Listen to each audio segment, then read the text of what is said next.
immigration backlash. A Trump administration policy divides Republicans and their allies as Democrats turn up the pressure. Special report, my first-hand look at migrant families and my interviews with children as they make their way north. Mission of healing. A Vatican official asks forgiveness from Roman Catholics in Chile, reeling from a clergy sex abuse scandal. And the story of a new goal. A professional football player prepares to take her final vows.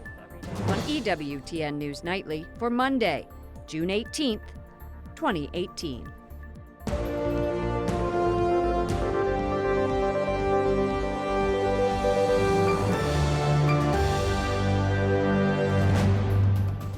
We do not want to separate children from their parents.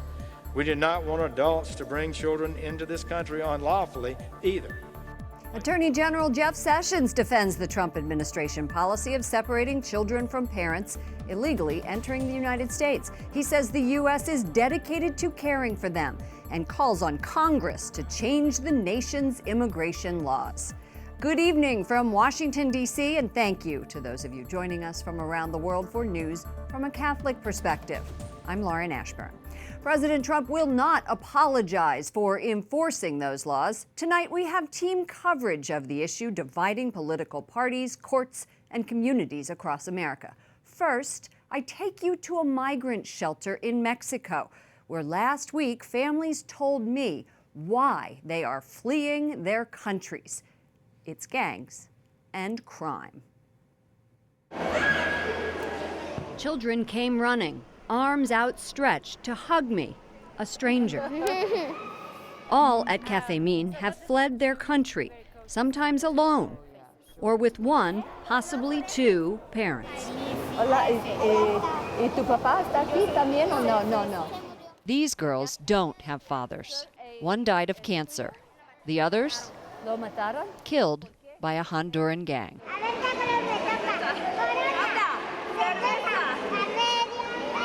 While dozens of children are doing their best to play, wearing me out, teaching their made-up games, coloring the apostles, most are unaware of the immigration debate raging around them. These shelters are providing humanitarian assistance for the ones that are already in transit. Cecilia Suarez runs Catholic Relief Services in Mexico. There are 43 shelters like this one for women, children, and families. Migrants are human beings. They are not commodities. So it's people that is suffering, being abused and kidnapped and shot and robbed. So the church needs to provide at least these shelters for them to dignify them. Migrants are humans. This shelter helps people to get visas and to seek asylum. And the families I talked to at this Catholic Relief Services shelter heading north, fleeing violence and persecution, did not know about the policy to separate children from their parents. You can see all of our reports from Mexico and from my trip to Laredo, Texas, where I rode along with Customs and Border Patrol and talked about their jobs, their harrowing jobs. It's on our YouTube channel. Nearly 2,000 children were taken from their families at the U.S.-Mexico border in April and May. New polls show a majority do not support President Trump on this issue. The administration is refusing to back down from this tough stance. White House correspondent Mark Irons reports. Good evening, Mark. Good evening, Lauren. Catholic bishops and a former Republican First Lady are joining the growing outcry over the detention of migrant children. President Trump continues to blame Democrats for refusing to fix what he calls a broken immigration system. The United States will not be a migrant camp, and it will not be a refugee holding facility. Won't be. Homeland Security Secretary Kirstjen Nielsen also defends the Trump administration's zero-tolerance policy. It requires all migrants crossing the border illegally to be prosecuted. We have to do our job. We will not apologize for doing for our job. We have sworn to do this job. Under the law, if a parent goes to jail, their child doesn't go with them. It is important to note that every day in communities across the country, if you commit a crime, the police will take you to jail, regardless of whether you have a family. And today, President Trump argues it's not always parents caught with the kids. He tweets, "Children are being used by some of the worst criminals on earth as a means to enter our country." Has anyone been looking at the crime taking place south of the border? It is historic, with some countries the most dangerous places in the world. Not going to happen in the U.S. The president calls on Congress to increase border security and close immigration loopholes. First Lady Melania Trump adds her voice to the debate, saying, "We need a country that follows all laws, but one that governs with heart." Former First Lady Laura Bush published her scathing opinion in the Washington Post, writing, "I appreciate the need to enforce and protect our international boundaries, but this zero-tolerance policy is cruel. It is immoral." And today we're hearing from the Vatican. It says children are suffering the most from forced migration.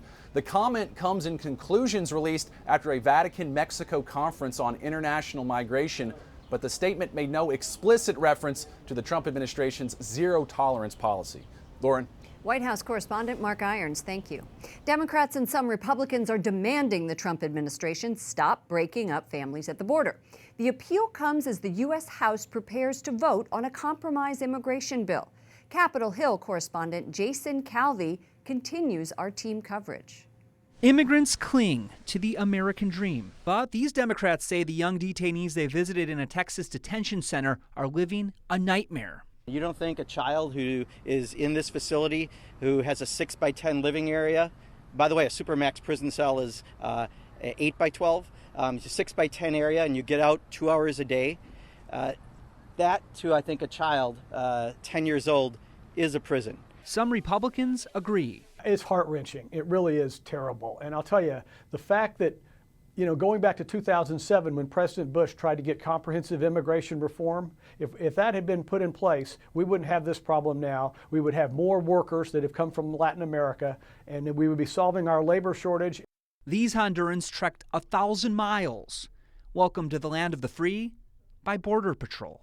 If we are going to deter this type of activity, there has to be a consequence for entering the country illegally. That consequence being prosecution and or removal to their respective countries. Catholic leaders are condemning the policy. I don't think we should obey a law that goes against what God intends, that you would take a baby, a child, from his or her mom. I mean, that's just unjust. That's unbiblical. That's un-American. There could be no Bible passage that would justify that. Later this week, the House will be debating a conservative bill and a moderate bill on immigration. Republicans say both would allow children to stay with their detained parents, and President Trump will come to Capitol Hill tomorrow to meet with House Republicans. Lauren? But the chances of one of these bills passing is? Very unlikely. The conservative bill likely won't pass. Some conservatives call the GOP compromise proposal amnesty. The president's support is seen as important. The White House now says he'd sign both bills. Republicans are unlikely to get the 60 votes needed in the Senate. Correspondent Jason Calvi. Thank you, Jason. Europe is dealing with its own migrant crisis. Yesterday, 3 ships docked in Spain after days of debate over who would take the migrants aboard. 630 men, women, and children landed on Sunday in the port town of Valencia. The group is from 26 countries, including Sudan and Nigeria. They came there after Italy refused the ship operated by aid groups. Neighboring Malta also said no, and that's when Spain stepped in and granted the rescue boat entry. Colombians elect a young conservative named Iván Duque as the country's new president. Many praise his pro-business policies, but others worry his tough talk could upend a historic peace deal Pope Francis helped broker. Correspondent Wyatt Goolsby reports from the State Department. Good evening, Wyatt. Good evening, Lawrence. Colombia's new president will have a lot on his plate when he takes office in August. State Department officials say they want to work with him in securing his country, which is still controlled by drug cartels and violent rebel groups. The new president-elect vows to bring them to justice. Todas, absolutamente todas mis energías The new president-elect, Ivan Duque, telling Colombians he's going to use all his energy to unite the country. The 41-year-old father of three held a commanding lead in Sunday's vote, 54% to just 42% of his leftist opponent, Gustavo Petro. Ojalá sea capaz. Petro urging Duque to uphold a 2016 peace agreement between the Colombian government and a leftist rebel group called FARC. He says it's vital to avoiding another deadly conflict. The new president inherits a country still scarred by 5 decades of fighting. Former FARC guerrillas are trying to reinsert themselves into civilian life, which they could under the peace agreement. Ana Quintana, a Latin America policy expert, says Duque won support by promising not to let them off the hook. FARC is going to get away with a lot. They're literally going to get away with murder, get away with child trafficking, with recruitment of child soldiers and these other things. And these are factors that contribute towards the violence. But Quintana says the new president-elect doesn't want to rip up the peace accord. The Catholic Church helped broker the agreement, and Colombians remember Pope Francis stressing the word reconciliation during his visit in September of 2017. I think one area in which the Catholic Church has been very helpful in is in the reintegration and rather the demobilization of FARC combatants. And I think that's they can continue playing an important role in bringing these former rebels kind of out of the jungle and into Colombian society. State Department officials are applauding Colombia for holding free and fair elections. Spokesperson Heather Nauert says it's vital the United States helps in protecting human rights, the same protections Pope Francis called for. Lauren? Wyatt, we've been watching in horror as hundreds of thousands of Venezuelans have fled their homeland for Colombia. Did that impact this election? Yes, Lauren, the issue, the flood of refugees that have come into the country has been a major issue. Ana Quintana told me that the more people come across the border every day, and so that number actually at this point could be close to 1 million. It's honestly hard for the Colombian government to count the amount of people. The Catholic Church has also played a key role in this as churches are trying to take in as many families and help them as they can. But neither the local churches nor the government really can keep up with the amount of people fleeing into their country. Lauren? Correspondent Wyatt Goolsby reporting from the State Department. Thank you, Wyatt. A suicide bomber hits a city in eastern Afghanistan Sunday, killing 18 people. It's the second attack in as many days, targeting Taliban fighters, security forces, and civilians celebrating a holiday ceasefire. Another bomber killed at least 36 people on Saturday. No one is claiming responsibility, but ISIS has a strong presence in the area. An Australian nun who faced deportation from the Philippines wins an appeal. Sister Patricia Fox is being deported after joining political rallies protesting President Duterte's violent crackdown on crime. Fox could still be expelled from the country. And the Swiss Guards are getting a place of honor in the Holy Father's upcoming day trip to their native Switzerland. The Vatican says the head of the world's oldest standing army has been invited to join the Pope's official delegation. Francis is going to Geneva on June 21st, and we will be there. Coming up, our immigration coverage continues with The Hill's Bob Cusack and a look at how the media are handling the debate. Plus, thousands of refugees from Myanmar rally on Capitol Hill.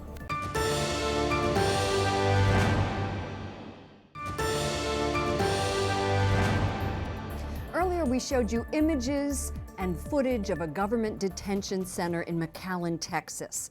One day after members of the media were allowed inside for a tour. More than 1,100 migrants are housed in that facility. Close to 200 are minors unaccompanied by a parent. Another 500 are family units or parents and children who could be charged with illegal entry. Reporters were not allowed to interview any of the detainees or take photos or video. Joining me now is Bob Cusack, editor-in-chief for The Hill, to talk about this. Bob, welcome back. Hey, Lauren. I've seen reporters call this video a government handout video. Yet, that happens all the time. Think of NASA and the rockets, think of the Coast Guard. So why would they do this? Why would they allow the media to come in to the facility, but not allow them to take pictures? I mean, it's a great question. I mean, I'm a little biased. I think the media should be allowed in. But I think this is where it's becoming a bigger story because we are getting visuals, even if it's by the government supplying us with footage. And of course, news stations, all news stations, are heading to go down to the border to try to get this. So the fact that it's become now a visual and you can see the kids and the tents and they're on top of one another, that's a sign the story is getting bigger. And because this policy from Jeff Sessions, the Attorney General, was adopted in the spring, well, we're just getting started here. This could be a problem for months. I spent last week in Mexico, and the week before that, I was with Border Patrol as they had to do the very difficult job of bringing illegal immigrants in. Take a look at this man, 27-year-old from Honduras, who snuck across the border.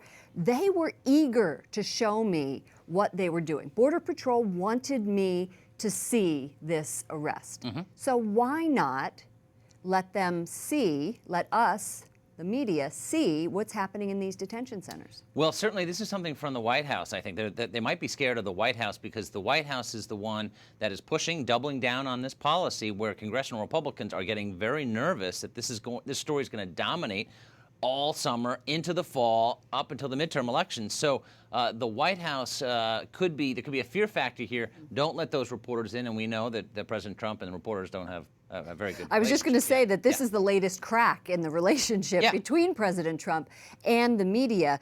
So I want to read something to you that Homeland Security Secretary Kirstjen Nielsen said at the Sheriff's Association conference today. She said, "It is important to note that these minors are very well taken care of. Don't believe the press." How is media coverage impacting public support for the president's enforcement of this policy?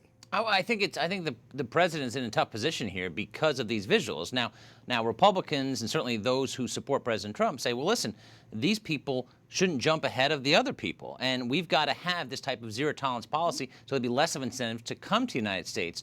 But some Republicans disagree with that and say this is inhumane. Now remember, Nielsen and Trump have not gotten along. So here, they're on the same page as far as the policy and pushing back at the media. Immigration policy is also being debated on Capitol Hill just up the street, and it is also influencing the discussion. How likely, you referenced this, but how likely is this to impact the midterms where Republicans are vying to keep control of the House and to gain control of the Senate? I think it depends on which state and which district, but a lot of swing districts are in California, a lot of Hispanic voters, that this is a very important issue. And you're seeing this, and if it dominates headlines as opposed to the booming economy, which the president wants to talk about, and I think that's where congressional Republicans have to say, you need to change the policy. And remember, the House Republican bill will actually allow families to be detained together. But the problem is, Lauren, is that bill's not going to pass. So it doesn't have there's 60 votes. Right, and it's no solution anytime soon. So I just predict a lot of finger pointing in the meantime. Well, that's what's been happening. President Trump has been finger pointing at the Democrats, saying this is a Democrat issue. And in covering this story on the ground in Mexico, in Laredo, Texas, it is complicated. There are no easy solutions. With the polarization of Democrats and Republicans, will we see any type of solution?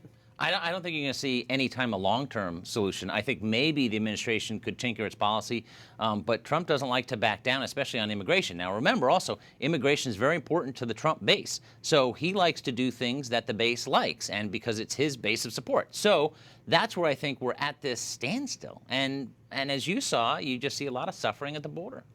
Thank you so much for talking about the media involvement in this issue. Bob Cusack, Editor-in-Chief for The Hill.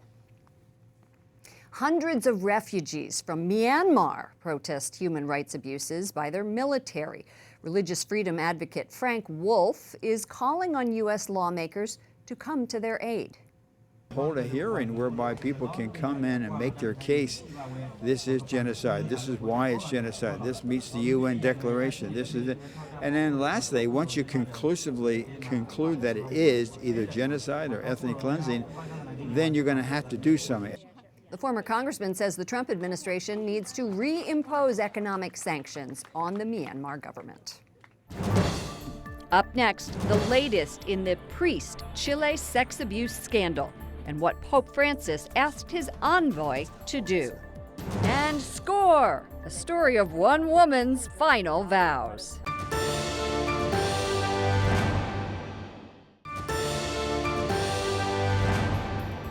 Fare un matrimonio come fosse una lotteria. Pope Francis denounces abortion as the white glove equivalent of the Nazi-era eugenics program. He urges families to accept the children that God gives them.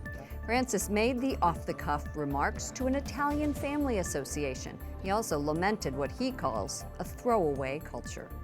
A papal envoy asks forgiveness from Catholics in a region of Chile. And that's where the faithful have been bitterly protesting a now resigned bishop. El Papa Francisco me ha encargado pedir perdón. Archbishop Charles Scicluna celebrated Mass and told worshipers Pope Francis gave him the task of asking pardon from all of the faithful in the Diocese of Osorno. Alan Holdren is EWTN's Rome Bureau Chief. Alan, what did the Pope's envoy tell Chilean Catholics? Well, the Vatican investigator, Archbishop Charles Scicluna, said, quote, "The Church is a communion with diversity of perspective, but the main perspective is fidelity to Jesus Christ." He was in Chile, he has been in Chile all of this last week to promote healing on a special mandate from the Holy Father. Pope Francis, just 1 week ago, if you remember, accepted the resignation of Bishop Barros and 2 other Chilean bishops. Bishop Barros has been largely at the center of this growing clerical sex abuse scandal in Chile after accusations that he was involved in a cover-up of his former mentor, Father Fernando Caradima's sex abuses against minors. He denies any wrongdoing, denies the accusations. But back when this bishop was appointed by Pope Francis in 2015, there was already pushback. There were objections from the faithful of the diocese, but also from the Pope's own advisors in his department for the prevention of sex abuse, and also from some of the bishops in Chile. Was this a trip of healing? That's what the Vatican says. Well, the Vatican wants to bring this community back together. In the Diocese of Osorno, since 2015, when Bishop Barros was appointed, there's been division. There are associations on either side supporting him, but also against him, saying that he was guilty of some sort of criminal conduct of covering up abuses. Those are accusations at this point.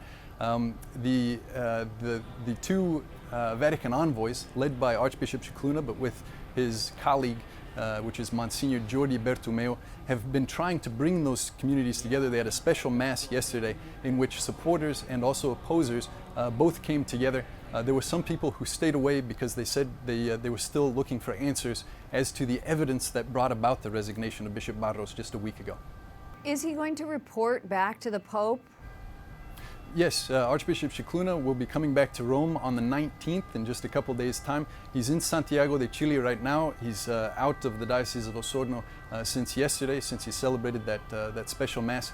I spoke with an aide in the Holy See press office who said that it's not clear if they'll be coming directly back to the Holy Father to give a debriefing because after the last time, if you remember, Lauren, they came back with 2,300 documents that they had to put in order. So at this point, we're not exactly sure when that moment will be, but they will be coming back to the Holy Father.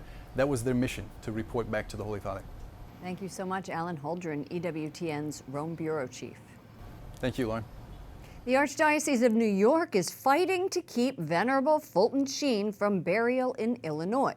Trustees of St. Patrick's Cathedral are appealing a court decision ruling in favor of it. The Diocese of Peoria and Sheen's niece want his body in Peoria as his sainthood cause proceeds. Sheen was born and ordained a priest in Illinois. He moved to New York in 1951 and lived there until his death in 1979. Finally tonight, a game changer for one woman who's set to profess her vows next week. Loved to stay out as late as I could on Fridays and Saturday nights, but always went to Mass on Sundays. Sister Rita Clare is with the Franciscan Sisters of Penance in Ohio. But before entering the convent, get this, Sister Rita was a 4-time national champion professional football player. It was on a now defunct team in Detroit. She says after hearing a moving homily at Mass, she realized she needed to drastically change her lifestyle. She says her family was supportive of the move and her friends were surprised. And it just goes to show you, vocations can come at any time in any form. For all of us here at EWTN News Nightly, to all of you around the world, thank you for watching. I'm Lauren Ashburn. Let's keep in touch online. Follow me at Lauren Ashburn on Twitter and at Lauren Ashburn EWTN on Facebook. And make sure to watch our videos from Mexico and Texas about immigration on YouTube. Good night and God bless you.